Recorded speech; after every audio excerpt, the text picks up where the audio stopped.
ঈদের দিন সবার মুখে হাসি আর পরের দিন কিছু মেয়ের চোখে লুকানো অপেক্ষা, বাপের বাড়ি যাওয়ার অপেক্ষা। ঈদ মানেই আনন্দ, ঈদ মানেই খুশি, কিন্তু এই খুশিটা কি সব মেয়েদের জন্য একরকম থাকে?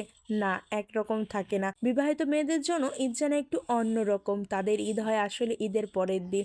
ঈদের পরের দিনের জন্য বিবাহিত মেয়েরা অপেক্ষায় থাকে, কারণ এই দিনেই তারা তাদের আপন ঠিকানায় যেতে পারে, বাপের বাড়ি, যেখানে এখনো তারা মেয়েই হয়ে আছে, যেখানে এখনো তারা স্নেহ মমতায় ঢাকা থাকে। আজ আমারও যাওয়ার কথা ছিল। সকাল থেকে মনটা কেমন অস্থির হয়ে আছে। কখন যাব, কখন মায়ের মুখটা দেখব, কখন বাবার সেই পরিচিত ডাকটা শুনবো।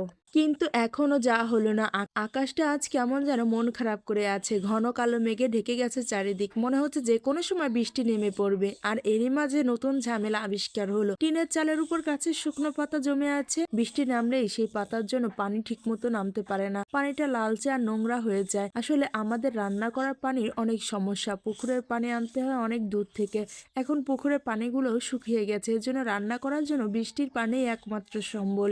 আর বৃষ্টির পানি তো ধরতে পারতেছি না এই টিনের চালে পাতার কারণে। কারণ কারণ পাতার জন্য পানি নোংরা আর লালচে হয়ে যায়। তাই আমার স্বামী উঠেছে সেই পাতা পরিষ্কার করতে। আমি নিচে দাঁড়িয়ে একে একে পাতাগুলো তুলতেছি। কাজ করছি ঠিকই, কিন্তু মনটা যেন অন্য কোথাও পড়ে আছে। মনে মনে ভাবছি কখন এই কাজগুলো শেষ হবে, কখন যাব আমি বাবার বাড়ি। আর আমার মেয়ে দুটো তো নানুর বাড়ি যাওয়ার জন্য অস্থির হয়ে আছে। কিছুক্ষণ পর পর এসে জিজ্ঞেস করছে, আম্মু কখন যাব নানুদের বাসায়। আমি বলছি দাঁড়াও, আর একটু অপেক্ষা করো। দেখো বাইরে কতটা মেঘলা, কতটা বৃষ্টি নামার সম্ভাবনা আছে। আমরা এই বৃষ্টির মধ্যে গেলে তো ভিজে যাব, তোমাদের ঠান্ডা লেগে যাবে।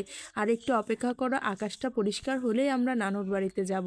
বাচ্চাদের সান্ত্বনা দিলেও মনে মনে শুধু ভাবছি কখন যাব আমি বাপের বাড়ি, কখন দেখবো আমার মাকে, কখন বাবার সাথে একটু বসে গল্প করব। আর সেই ছোটবেলার মতো চাচাতো ভাই বোনদের সাথে হাসাহাসি দৌড়ঝাঁপ, সেই দিনগুলো কি আর ফিরে পাওয়া যাবে? আজ আমি একটা সংসারে মানুষ, দায়িত্ব আছে, কাজ আছে, হিসাব আছে, কিন্তু মনের ভিতর এখনো সেই ছোট্ট মেয়েটা বেঁচে আছে। সে শুধু ঈদের পরের দিনটার অপেক্ষায় থাকে। হয়তো আজ আর যাওয়া হবে না, হয়তো বৃষ্টি নামবে, কিন্তু এই অপেক্ষাটা, এই বাবার বাড়ি যাওয়ার টানটা, এটাই তো একটা মেয়ের সবচেয়ে বড় ভালোবাসা। আসলে বিবাহিত মেয়েরাই এটা বুঝতে পারে।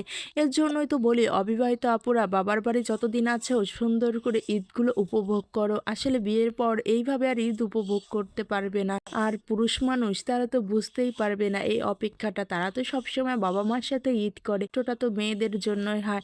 আর পুরুষ মানুষ তো পরের দিন শ্বশুর বাড়ি যায়, আর শ্বশুর বাড়ি গেলে তো তারা জামাই আদর পায়, কিন্তু মেয়েরা তো তাদের শ্বশুর বাড়ি বউ আদর পায় না। আসলে মেয়েদের দিতে হয় অনেক জবাবদিহি, অনেক কথা শুনতে হয়। মেয়েদের জীবনটা কেমনই জানো, মাঝে মাঝে ভাবি আল্লাহ কেন মেয়েদের জীবন এমন অদ্ভুত নিয়মে ঢেকে দিয়েছে। আমরা কেন স্বাধীনতা পাই না? আমরা কেন নিজেদের ইচ্ছাগুলোকে প্রকাশ করতে পারি না? আমাদের সুখগুলোকে কেন আমরা উপভোগ করতে পারি না?